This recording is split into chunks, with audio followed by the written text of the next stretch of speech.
I'd like to call on Mr. Atedo Peterside for his tribute this evening. Please join me and welcome Mr. Atedo Peterside.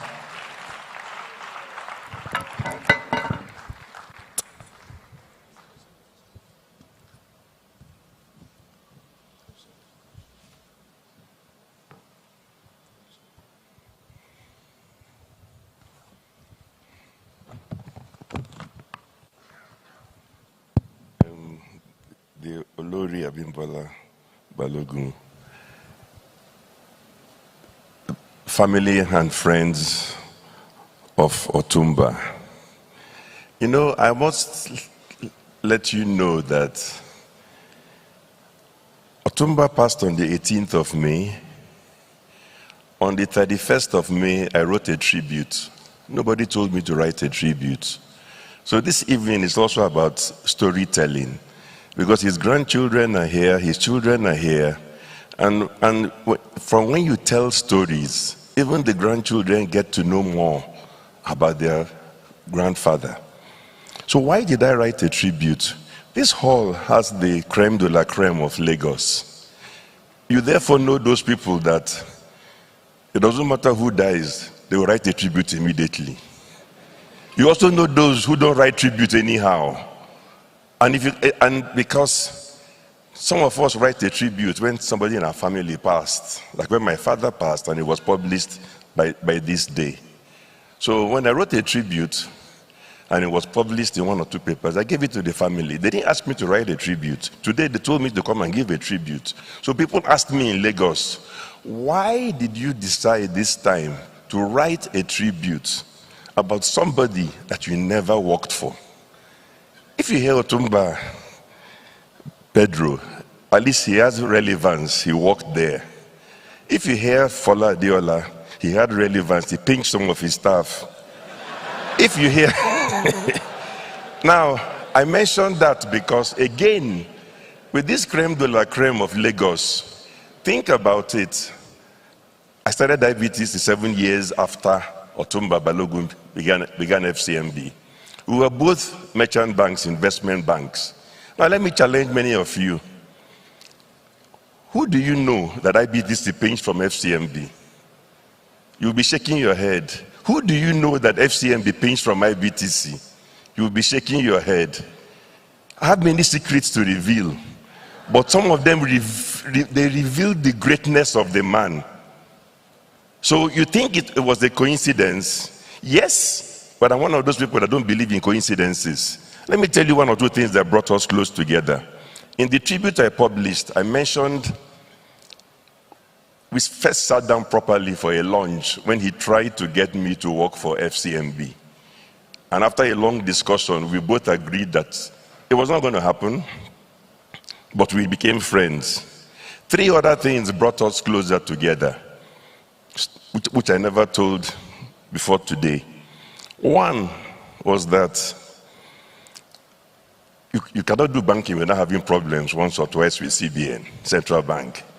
So once FCMB has some problems with CBN, I don't know who in CBN went to go and tell Otunba, there's something wrong with that fellow they call Atedo. He said, why?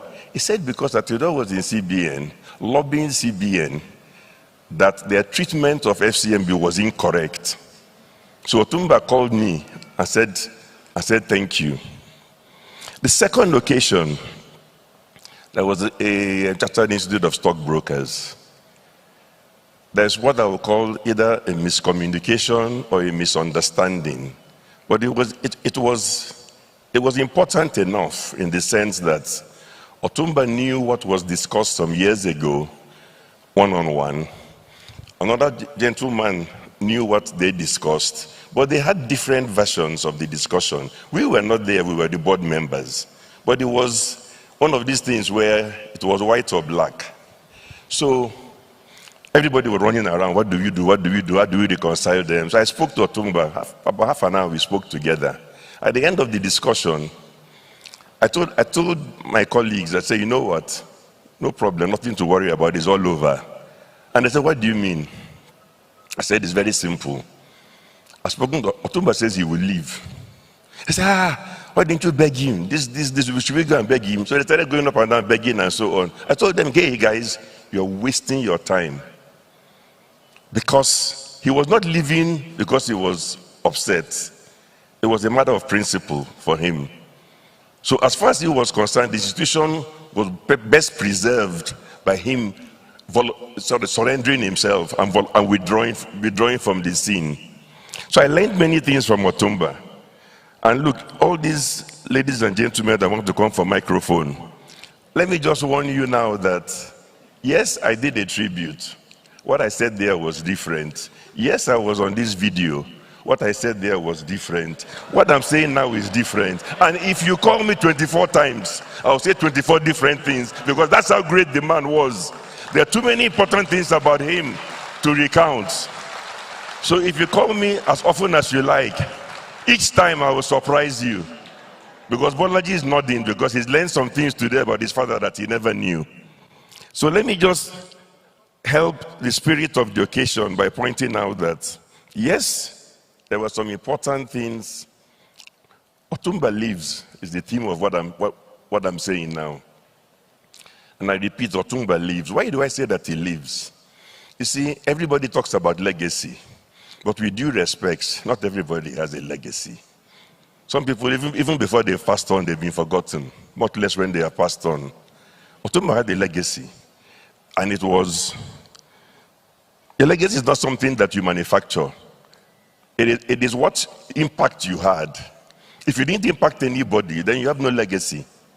Perhaps you impacted some shops when you were shopping or something like that. That's not a legacy. So the fact is that Otunba lives.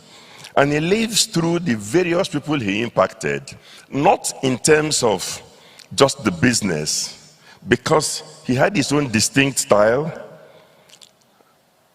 May I say that he said I was stubborn, and I said he was stubborn. He said yes, that he likes me because I'm stubborn. Because it is important to be stubborn when you know that you're right. And when Otunba was right, you couldn't shake him. He was dogged, he had the confidence, and he knew that, he knew his rights. And there's nothing wrong about that. So if that is the price of being stubborn, then some of us plead guilty because we learned from Otunba. If he was not stubborn, he would never have gotten a banking license. And just a little correction to set the record straight, because there are grandchildren here. It is not really technically correct to say banks were not being licensed. What it was that the Nigerian government decided that a private individual should not be allowed to have a bank.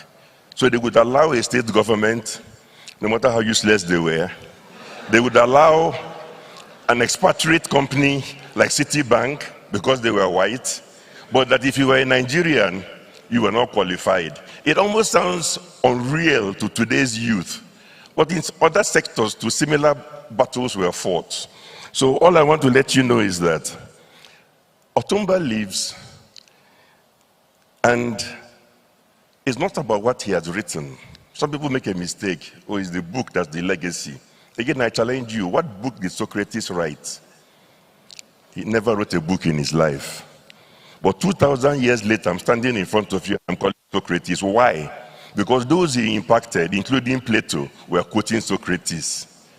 So in fact, Otunba lives because there are many people in this gathering, including myself, who will be quoting him forever on a variety of subjects, including succession planning.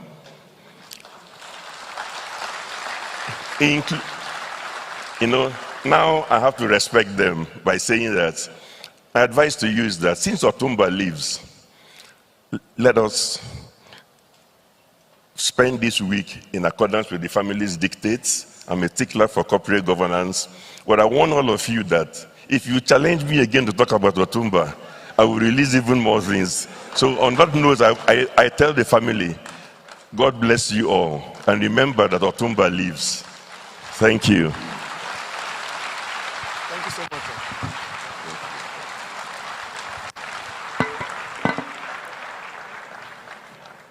Wow, thank you so very much, sir, Mr. Atedo, Peterside.